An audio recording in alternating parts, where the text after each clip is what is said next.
नमस्कार दोस्तों, प्यारे विद्यार्थियों, आपका स्वागत है।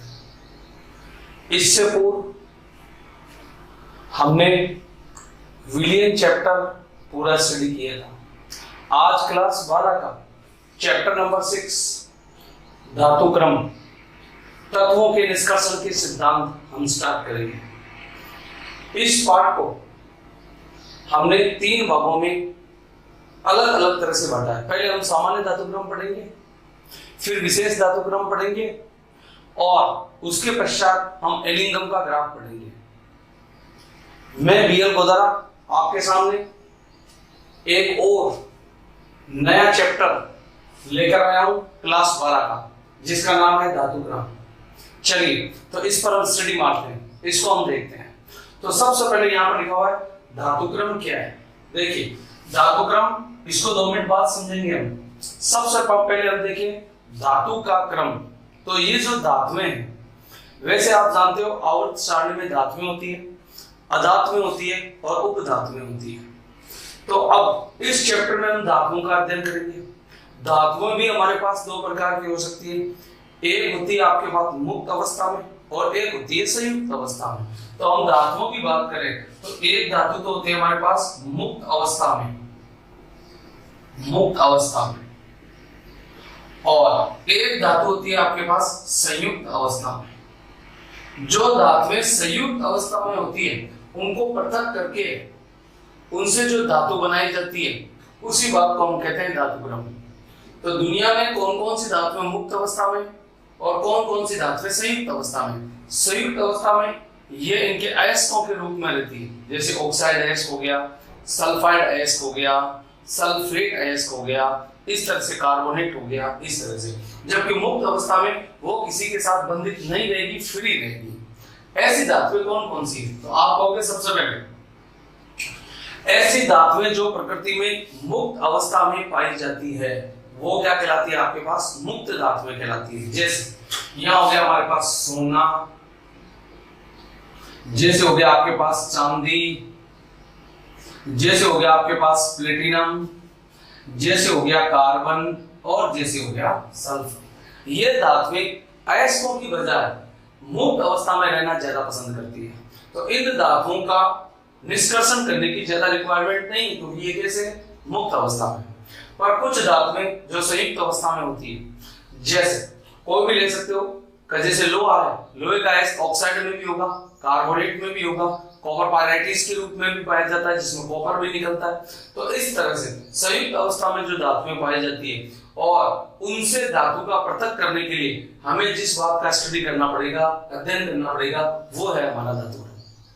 अब ये जो धातुएं पाई जाती है दोस्तों, इन धातुओं में हमारे भूपटल पर सबसे ज्यादा कौन सी होती है? तो देखो वैसे तो आपको पता है कि जो पृथ्वी की सतह है, पृथ्वी की सतह पर सबसे ज्यादा और सबसे कम, तो नाम याद कर लो अल्फीका। अल्फीका, अल्फीका याद कर लो। सबसे ज्यादा एल्युमिनियम होता है जो होगा आपके पास लगभग 8.3%। उसके बाद फीका तो फेरस, फेरस होगा आपके पास 5.1%। और उसके बाद आपके पास कैल्शियम जो होगा वो होगा 3.6%। तो नाम याद कर लो, भूपटल पर सबसे ज्यादा अर्थ क्रस्ट के दौरान, पृथ्वी की खुदाई के दौरान, या यूं कह सकते हो भूमि की ऊपरी तह पर जो धातुओं का क्रम है उनमें सबसे ज्यादा धातु पाई जाती है एल्युमिनियम 8.3%। उसके बाद पाया जाता है फेरस 5.1%। उसके बाद पाया जाता है कैल्शियम 3.6%। ये इन धातुओं का क्या है आपके पास ऑर्डर है, ज्यादा से कम का। उसके बाद स्टडी करते हैं कि जैसे अब संयुक्त अवस्था में है, तो संयुक्त अवस्था में सबसे पहले आप जमीन को खोदोगे।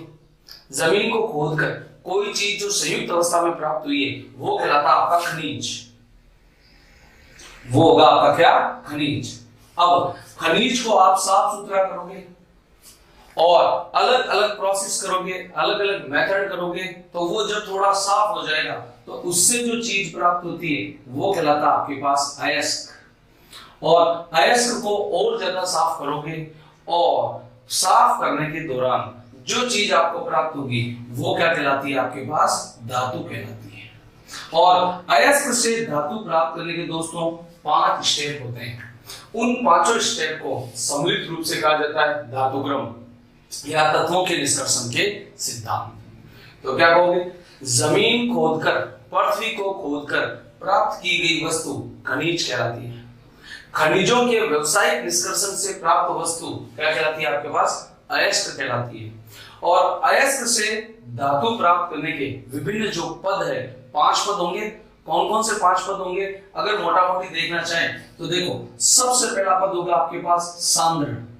इन सबको हमें डिटेल से पढ़ना है, ठीक है। दूसरा होगा आपके पास, सबसे पहले हम करेंगे सांद्रण, या सांद्रण से भी पहले अगर करना चाहो आप तो चूर्णीकरण कर सकते हो, ठीक है। तो सबसे पहला जो पद है वो होगा आपके पास चूर्णीकरण, फर्स्ट। दूसरा होता है आपके पास सांद्रण, फिर होता है भर्जन और विस्थापन, जिसको बोलते हैं ऑक्साइड में परिवर्तन। उसके बाद होता है अपचयन, जो कई प्रकार का होगा, एक एक करके हम अध्ययन करेंगे। और 5वां स्टेप होगा आपके पास शुद्धिकरण। 5वां स्टेप क्या होगा? शुद्धिकरण। ये जो आपके पास 5 स्टेप बने, इन्हीं 5 स्टेप्स को आप सम्मिलित रूप से क्या बोलते हो? धातुक्रम बोलते हो, मेटलर्जी बोलते हो, धातुओं का निष्कर्षण बोलते हो। चलिए वापस बात करते हैं, खनिज किसे कहते हैं? ऐसे पदार्थ जो पृथ्वी को खोदकर प्राप्त किए जाते हैं क्या कहलाते हैं? खनिज कहलाते हैं।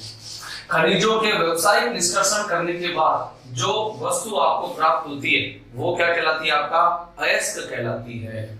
और अयस्क को साफ सुथरा करने के बाद, निष्कर्षित करने के पश्चात जो वस्तु आपको प्राप्त होती है उसे क्या कहते हैं? धातु कहते हैं। अयस्क से धातु प्राप्त करने के विभिन्न प्रोसेस, विभिन्न पद, विभिन्न प्रक्रम क्या कहलाते हैं? आपके पास धातुक्रम कहलाते हैं। और वो कितने होते हैं दोस्तों? 5। चूर्णीकरण, सांद्रण, भर्जन, अपचयन और शुद्धिकरण। अगली बात करते हैं, यहां से आपने एक शब्द देखा खनिज था, और यहां आपने देखा अयस्क था। बड़ा ही इंटरेस्टिंग सवाल इन दोनों से बनता है। क्या बनता है? सभी अयस्क खनिज होते हैं। क्या बनता है?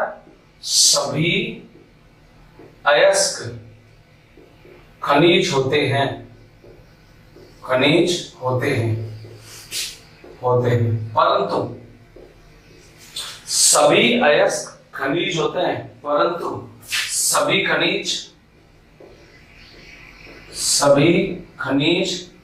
अयस्क नहीं होते। क्यों नहीं होते? क्यों? तो देखो, अगर हम बात करें, आप जमीन को खोदोगे भैया, जमीन को खोदोगे तो कुछ ना कुछ तो आपको प्राप्त होगा, और जो भी चीज प्राप्त होगी वो क्या है? खनिज। लेकिन क्या ये जरूरी है? उस प्राप्त हुई चीज में से मूल्यवान वस्तु होगी या नहीं होगी? कोई जरूरी नहीं है। अतः सभी जो खनिज है वो अयस्क नहीं हो सकते। तो क्या सभी अयस्क खनिज होते हैं? क्योंकि अयस्क तो प्राप्ति कहां से हुए हैं? देखो, अयस्क तो प्राप्ति कहां से होते हैं? खनिजों से। इस कारण सभी अयस्क खनिज होते हैं, परंतु यह आवश्यक नहीं है पृथ्वी खोदकर, जमीन को खोदकर प्राप्त किए गए खनिज में से मूल्यवान वस्तु होगी या नहीं होगी। अतः सभी खनिज अयस्क नहीं हो सकते। नेक्स्ट, अगली बात का स्टडी करते हैं। यहां से चलते हैं वापस। तो देखो, अब आ रहा हमारे पास धातुक्रम। तो धातुक्रम के जो पद है उनको हम एक एक करके स्टडी करते हैं। तो नेक्स्ट टॉपिक आपके पास, नेक्स्ट टॉपिक क्या बन गया आपके पास? धातुक्रम के विभिन्न पद। और उसमें सबसे पहला पद होता है चूर्णीकरण। चूर्णीकरण, चूर्णीकरण ये आपका है, ठीक है। तो आप चूर्णीकरण किसे कहेंगे? अयस्क को छोटे छोटे टुकड़ों में तोड़ना या काटना या बांटने का प्रक्रम क्या कहलाता है? आपका चूर्णीकरण कहलाता है। अयस्क को छोटे छोटे टुकड़ों में काटने, तोड़ने, पीसने का प्रक्रम क्या कहलाता है? चूर्णीकरण कहलाता है। जो ये आपका चूर्णीकरण होता है ये 2 तरह से होता है। कौन कौन सा? एक तो होता है आपका दलित्र, दलित्र, और एक होता आपका क्या? स्टैम्प मिल कह सकते हैं आप, ठीक है। स्टैम्प मिल, स्टैम्प मिल या बाल मिल, स्टैम्प मिल या कह दो बाल मिल। देखो, ये अयस्क के बड़े कणों को छोटे कणों में बदलता है, और ये छोटे कणों को काय में बदलता है? बारीक चूर्ण में बदलता है, ठीक है। स्टैम्प मिल, एक तो आपका स्टैम्प मिल, यूं कह सकते हो। देखो जरा ध्यान से, ये जो स्टैम्प मिल है, इमाम दस्ता आपने देखा उस तरह का है। एक छोटा सा प्रोसेस होगा, एक छोटा सा पात्र होगा, उस पात्र के ऊपर जैसे आपके पास क्या लगा होगा, इमाम दस्ते में क्या होता है, एक उखली सी होती है और उसमें उसको मतलब क्या कह सकते हैं, दंडनुमा, एक क्या होगा आपके पास, डालनुमा या दंडनुमा कह सकते हो आप, उपकरण होगा जिसकी सहायता से इसको हम क्या करते हैं, ठोकते हैं। तो वैसे ही स्टैम्प मिल भी वैसा ही होगा। आप कह सकते हो आम रूप से घरों में जो इमाम दस्ता होता है वैसा, उखली होती है वैसा, ठीक है। तो स्टैम्प मिल से क्या हो गया, आपने कूटा और कूट कर क्या कर लिया, टुकड़ों में परिवर्तित कर लिया और दलित ने उसको पीसने का काम किया। तो आप यूं कह सकते हो छोटे छोटे टुकड़ों में बांटना और फिर छोटे टुकड़ों को किसमें, पाउडर में बनाना, ये विक्रम क्या कहलाता है हमारे पास, चूर्णीकरण कहलाता है। नेक्स्ट, चूर्णीकरण खत्म। सेकंड टॉपिक हमारा जो चालू होगा वो है सांद्रण। तो देखो सांद्रण क्या होगा मित्रों, सांद्रण किसे कहते हैं, शानदार क्वेश्चन है, राजस्थान बोर्ड लगभग हर साल सांद्रण में से टॉपिक पूछता है। तो आप अगला टॉपिक स्टार्ट करेंगे, सांद्रण। अयस्क से अशुद्धि को दूर करना, यहां पर हम बात करेंगे अयस्क से अशुद्धि को दूर करना। अयस्क से अशुद्धि को दूर करना क्या कहलाता है आपका, सांद्रण कहलाता है। सांद्रण के 4 प्रक्रम होते हैं, मतलब इसमें 4 विधियां शामिल है। तो सबसे पहली विधि जो होगी वो है जार पल्लवन विधि। जार पल्लवन विधि या कह सकते हो फेन पल्लवन विधि, इसी को जार को क्या बोलते हैं हम, फेन। तो हो गया फेन पल्लवन विधि। नेक्स्ट, सेकंड हो गया गुरुत्वीय पृथक्करण विधि। गुरुत्वीय पृथक्करण विधि।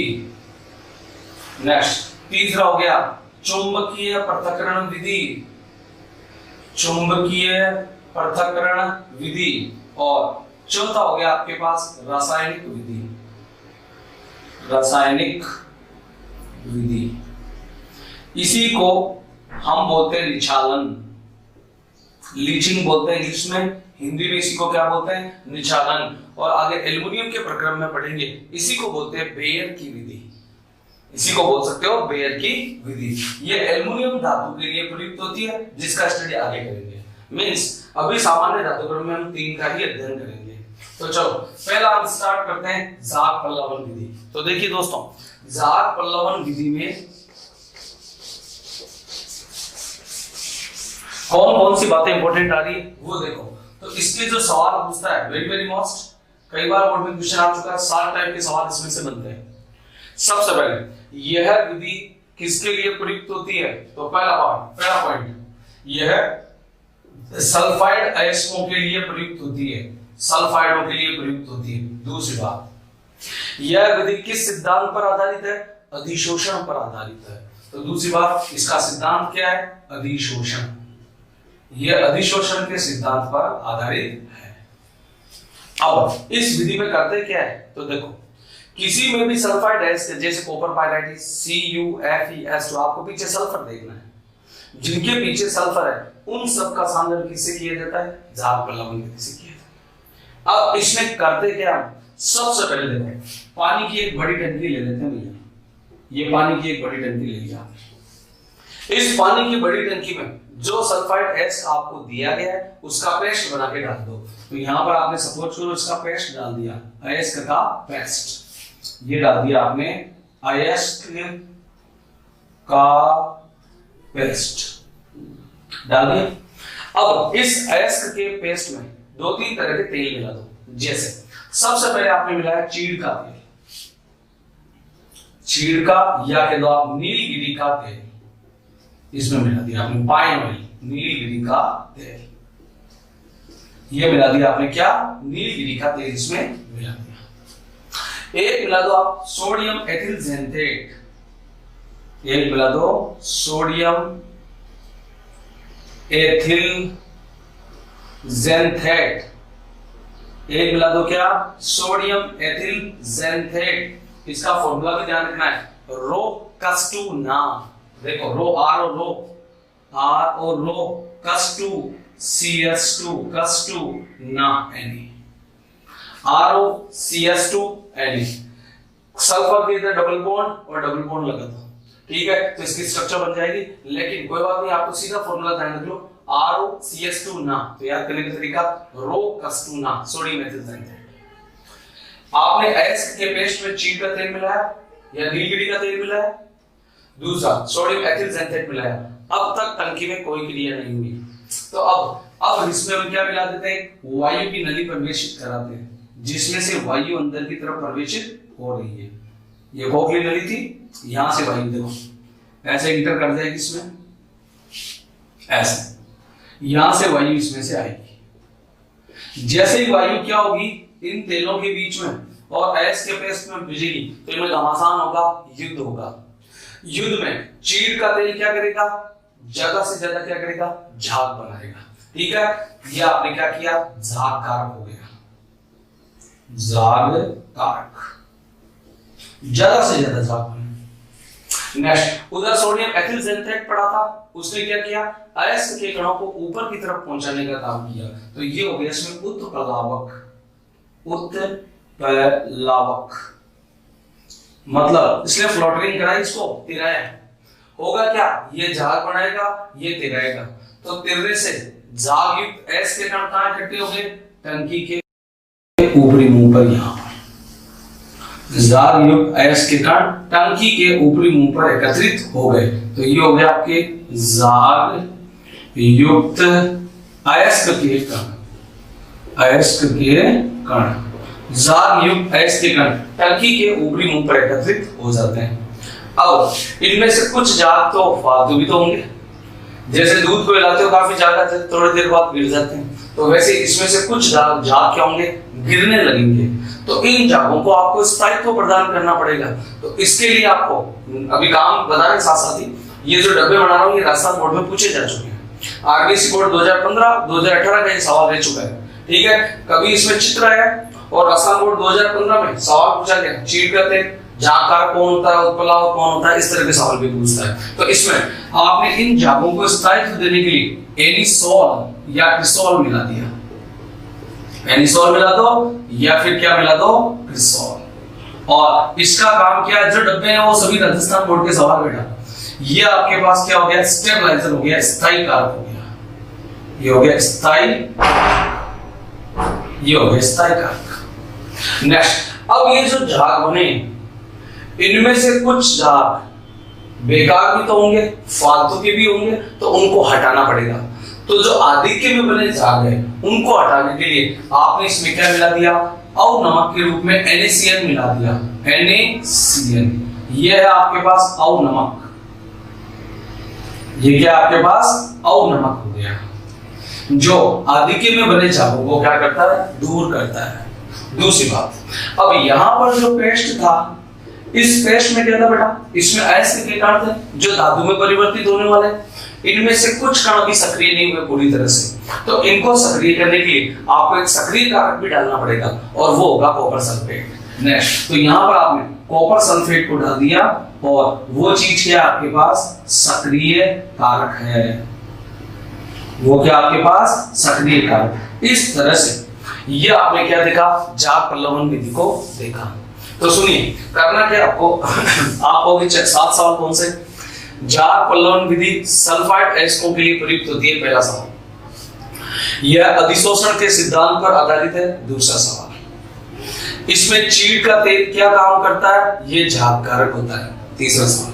नेक्स्ट इसमें सोडियम एथिल सल्फेट का काम क्या है, वो उत्प्लावक होता है, तिराने वाला, इसको आप संग्राही भी बोल सकते हैं, ध्यान रखना सवाल ये भी पूछ सकता है कि संग्राही के रूप में किसको प्रयुक्त किया जाता है, सोडियम एथिल सल्फेट, क्योंकि कलेक्ट करके ऊपर की तरफ ला रहा है, तो संग्राहक या संग्राही।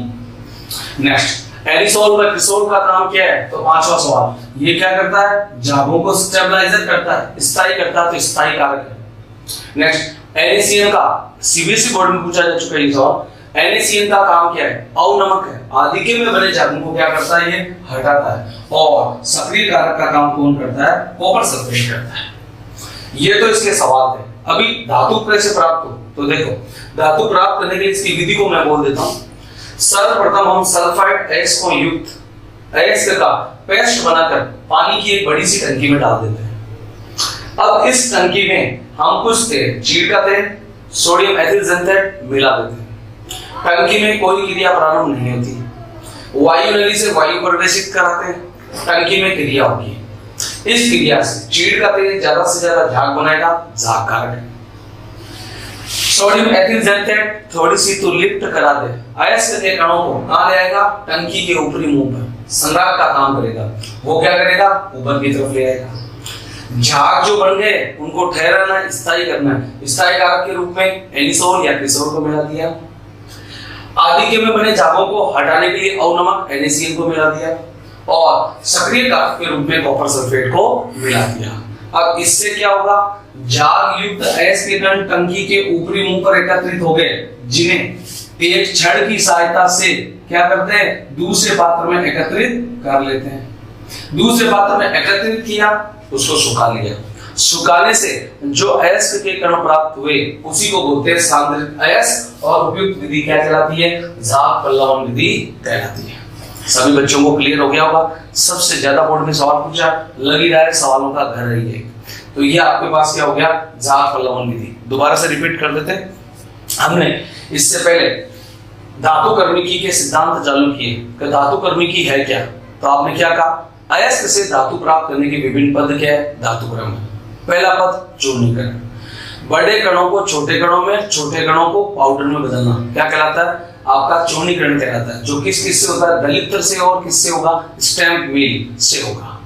खास नहीं था, पूछा भी नहीं जाता सवाल। सवाल यहां से चालू होता है, सांद्रण किसे कहते हैं। तो देखो दूसरा प्रोग्राम है सांद्रण। अयस्क से अशुद्धि को दूर करना क्या कहलाता है, सांद्रण कहलाता है।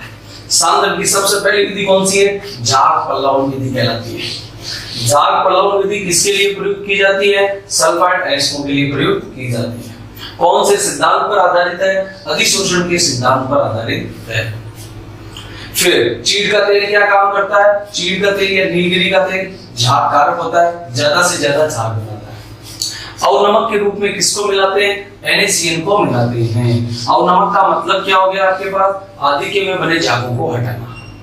नेक्स्ट, एनिसोल और क्रिसोल का काम क्या है, स्थायी कारक के रूप में प्रयुक्त होता है, जो झागों को स्थायित्व प्रदान करता है। नेक्स्ट, सोडियम एथिल जेंथेट संग्राहक है, लिफ्ट कराता है। रो कस्टूना इसका सूत्र है। अर्थात जो आपके पास अयस्क में झाग बनाने का काम वो कौन करता है, वो या यूं कह सकते हो झाग बनाने का काम तो चीड़ का तेल करेगा। अयस्क के कणों को नीचे से ऊपर लाने का काम कौन करता है, संग्राही का काम कौन करता है, सोडियम एथिल जेंथेट करता है। और सक्रिय कारक कौन होता है, कॉपर सल्फेट होता है। उसके पश्चात ये हो गया हमारे पास झाग पल्लवन विधि कंप्लीट। अब दूसरी विधि स्टार्ट करते हैं दोस्तों। ये हमारी पहली विधि थी जिसका नाम क्या था, झाग पल्लवन विधि। नेक्स्ट, अब दूसरी विधि स्टार्ट करते हैं और वो है आपके पास गुरुत्वीय पृथक्करण विधि। देखिए गुरुत्वीय पृथक्करण विधि को कब किया जाता है, पहली बात जैसे आपको इससे पहले मैंने कहा था झाग पल्लवन कब काम में लेते हैं, जब सल्फाइड अयस्क को। तो ये कब काम में लेते हैं, जब अयस्क और अशुद्धि, यहाँ पर अशुद्धि को अधात्री बोला जाता है। ये जो अशुद्धियों के प्रकार है हम नेक्स्ट अभी जैसे वर्धन और विस्थापन को कर लेंगे उसके बाद बताऊंगा मैं आपको कि ये जो अशुद्धियां हैं वो गैंग के रूप में भी होती है, जिनको मैट्रिक्स भी बोल सकते हैं, धातुमल भी कहते हैं, स्लग जिसे कहा जाता है। तो कौन कौन से इसके नाम है वो आगे बात करेंगे, लेकिन अभी आप अशुद्धि का मतलब इतना ही मानो, अधात्री। तो देखो जब आपके पास अशुद्धि मतलब अधात्री और शुद्ध जो आपके पास है वो है अयस्क। अयस्क और अशुद्धि, अधात्री का मतलब क्या हो गया, अशुद्धि। अयस्क और अशुद्धियों के घनत्व में अंतर, घनत्व मतलब आप बाहर भी ले सकते हैं क्योंकि घनत्व का सूत्र होता है महासमूह वॉल्यूम, ठीक है। तो जैसे घनत्व या आप कह सकते हो भार ज्यादा हो, जब अधात्री व अयस्क के घनत्वों में अंतर अधिक हो तब हम कौन सी विधि काम में लेते हैं, गुरुत्वीय पृथक्करण विधि। और इसी कारण इसका एक नाम और पड़ा दोस्तों जो है लेविगेशन। तो इसका एक और नाम क्या हो गया, लेविगेशन। इसको बोलते हैं लेविगेशन प्रक्रम, ठीक है। ध्यान रखिएगा, इसको पूछा जा चुका है कंपटीशन एग्जाम में, आरबीसी बोर्ड में नहीं है लेकिन नाम तो आपको ध्यान रखना है। जब अयस्क व अशुद्धि के भारों में अंतर अधिक हो या यूं कह दो, यदि अयस्क अशुद्धियों की तुलना में ज्यादा घनत्व रखता हो, अर्थात अयस्क तो भारी हो और अशुद्धियां हल्की हो, तब हम क्या करते हैं, गुरुत्वीय पृथक्करण विधि को प्रयुक्त करते हैं। इसके लिए एक टेबल होती है जिसका नाम होता है विल्फले टेबल। जिसका नाम क्या है, विल्फले टेबल। विल्फले टेबल कैसी होगी ये विल्फले टेबल? देखो, इस टेबल में बहुत सारे ऐसे नालीनुमा तल होंगे, ऐसे इस प्रकार के नालियां बनी होगी, यूं मान सकते हो आप, यूं, और ऐसे ये इस तरह से, इस तरह से ऊपर की तरफ इस पे कीप होगा, ये वाला कीप है। ये यहां पर आप क्या करोगे, इससे पहले तुमने क्या पढ़ा था दोस्तों, चूर्णीकरण। चूर्णीकरण से प्राप्त अयस्क क्या कहलाता है, चूर्णित अयस्क। ठीक है, तो आपने क्या किया, यहाँ चूर्णित अयस्क को डाला। चूर्णित अयस्क किसके साथ, जल के साथ। और इसी ये जो आपके पास पानी के साथ डालते हैं, ठीक है, तो इसी के कारण इसका एक और नाम है हाइड्रोलिक क्लासिफायर। इसका एक और नाम क्या है, हाइड्रोलिक क्लासिफायर। विल्फले टेबल का ही दूसरा नाम दिया जाता है। पानी के साथ चूर्णित अयस्क को बहाया जाता है, और जैसे ही पानी के साथ चूर्णित अयस्क इसमें जाएगा नालियों में, तो जैसे ही जाएगा तो ये नीचे की तरफ उतरेगा। नीचे की तरफ उतरने से हल्के कण तो पानी के साथ नीचे आ जाएंगे और भारी कण ऊपर की तरफ बैठ जाएंगे। भारी कण तो यहाँ बैठ गए और जो अधात्री थी वो कहां चली गई, नीचे। इस तरह से अयस्क अलग हो गया और अधात्री अलग हो गया। इस प्रक्रम को आप क्या कहते हो, गुरुत्वीय पृथक्करण विधि। यह विधि कब काम में लाई जाती है दोस्तों, गुरुत्वीय पृथक्करण विधि को कब काम में ले सकते हैं आप लोग, तो देखो गुरुत्वीय पृथक्करण विधि को तब काम में लेंगे जब अयस्क व अधात्री में क्या हो, घनत्वों में या भारों में अंतर अधिक हो। तो ऐसे भार ज्यादातर लोहे और टिन का होता है, तो जो आपके पास लोहे व टिन के अयस्क है, टिन के अयस्क, इनके शुद्धि पात्र के लिए, इनके शुद्धिकरण के लिए हम कौन सी विधि काम में लेते हैं, गुरुत्वीय पृथक्करण विधि को काम में लेते हैं। समझ में आ गया होगा आपको बात, क्या गुरुत्वीय पृथक्करण विधि, जब अयस्क व अधात्री के घनत्वों में या भारों में अंतर अधिक हो, अर्थात अधात्री की तुलना में अयस्क का घनत्व बहुत ज्यादा हो, तब हम इस विधि को काम में लेते हैं। और घनत्वों में अंतर के कारण ही इस विधि को क्या बोला जाता है, लेविगेशन प्रक्रम बोला जाता है। नेक्स्ट, लेविगेशन प्रक्रम को करने के लिए हमें एक टेबल की जरूरत होती है। एक टेबल होगी आपके पास, नालीनुमा जिसके तल हो, ठीक है, या यूं कह सकते हो आप उसमें जो चेयर बनी हुई होगी, उस चेयर में से क्या होंगे, पानी को चूर्णित अयस्क के साथ बहाते हैं, या चूर्णित अयस्क को पानी के साथ फ्लो कराते हैं, बहाते हैं, और बहाने के कारण भारी कण तो ऊपर ही टिक जाते हैं और हल्के कण कहां जाते हैं, नीचे। इस तरह से अयस्क अलग हो गया और अधात्री क्या होगी, अलग होगी, और इसी विधि को हम क्या बोलते हैं, गुरुत्वीय पृथक्करण। इसमें पानी के साथ बहाने के कारण इसका एक और नाम क्या पड़ा, हाइड्रोलिक क्लासिफायर। और किसके लिए प्रयुक्त होती है दोस्तों, टिन व लोहे के अयस्कों के लिए प्रयुक्त होती है। नेक्स्ट आगे चलते हैं। अगला विधि आपके पास चुंबकीय पृथक्करण विधि। तो आप बताइए, चुंबकीय नाम से ही काम हो रहा है, चुंबक को काम में लिया जाएगा, तो चुंबक को कौन खींचता है, चुंबक को कौन खींचेगा, चुंबक किसको खींचता है अपनी ओर, लोहे को खींचता है। तो आप लोह युक्त अयस्कों का यहां पर कह सकते हो चुंबकीय पृथक्करण क्या होगा आपके पास, लोह युक्त अयस्कों का। लोह युक्त अयस्कों के जो सांद्रण की विधि है वो क्या कहलाती है, चुंबकीय पृथक्करण विधि। अब और अच्छे ढंग से कब काम में ले सकते हैं, जब अयस्क तो हो लोह युक्त, अयस्क तो कैसा हो, लोह युक्त, और अशुद्धियां कैसी हो, अलोहीय हो, जिसमें लोहा नहीं हो, अलोहीय। अलोहीय जब अशुद्धियां होगी तब इस प्रक्रम को काम में ले सकते हैं। होगा क्या, इस प्रक्रम को कैसे काम में लिया जाता है, यह किस सिद्धांत पर आधारित है, तो देखना इसमें क्या होगा, दो पहिए होंगे, ऐसे दो पहिए, ये पहिए हो गए,